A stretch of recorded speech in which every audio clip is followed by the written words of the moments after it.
Most parents have already decided on summer camps for their children. A Channel 2 Action News investigation found more than 200 metro area camps may not be following state rules. Channel 2's Sophia Choi is here now with the state's reaction to our investigation. Sophia. Jovita, summer camps are popular with parents and kids, but some parents don't know these programs can apply to be exempt from state oversight and safety requirements. And we found some programs did not even bother to apply for that exemption.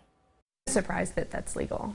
Parents we spoke with, like Tracy Kistler, were surprised to learn that day camps in Georgia are exempt from state licensing, meaning no real scrutiny like you find at child care centers in Georgia. Realizing that a lot of camps aren't held to the same standards, it got me thinking about the camps that I was looking at for this summer. So I started doing some research and was surprised. Parents are really often surprised to know that there's no oversight or regulations on any of these programs. Carolyn Salvador is the executive director of the Georgia Child Care Association. She's concerned that many parents don't know about the rules when it comes to day camps in Georgia. There's thousands of unlicensed and exempt programs that are actually allowed to operate in our state without any kind of rules or regulations to protect children.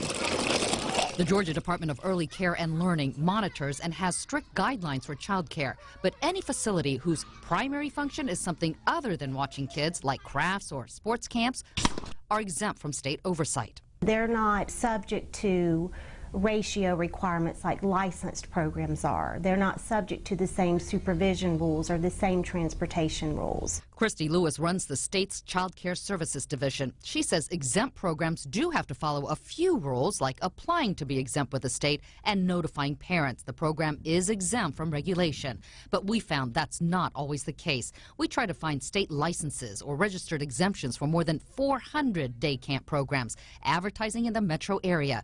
We could not find licenses or exemptions for more than half of them. That's more than 200 day camps. We showed our finding to the state. There's always, a few programs that might be trying to fly under the radar. So the list that you all provided us really gives us an opportunity to get out ahead of that before summer camp starts. Ty Woods helps manage 5 metro day camps. She told us she's not surprised we found so many camps had not registered with the state. Many camp directors just don't know what to do. She says other day camp operators are simply uninformed of the rules. They think maybe because I have a 5-day camp or a 2-day clinic, basketball clinic, hey, I don't need to file for an exemption, but that's not the case. Lewis says it's the parents' responsibility to ask questions and do research when it comes to care for your child. If you're placing your name and signing off on a form, then I do think you have a responsibility. But parent Tracy Kistler says if the state regulates child care, state oversight for day camps should not be out of the question. So it's a ton of hoops to jump through or no hoops to jump through. There should be something in between, just for the safety.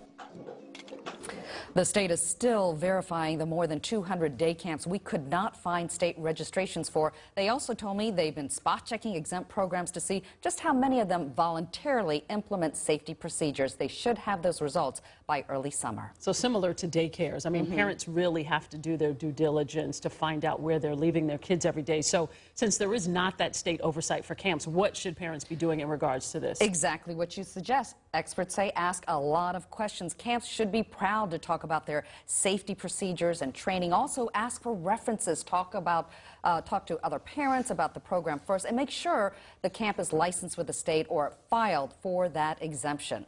All right. And you can check that on Right From the Start's website, and we've made it easy for everyone. You can just check our website, WSB-TV.com.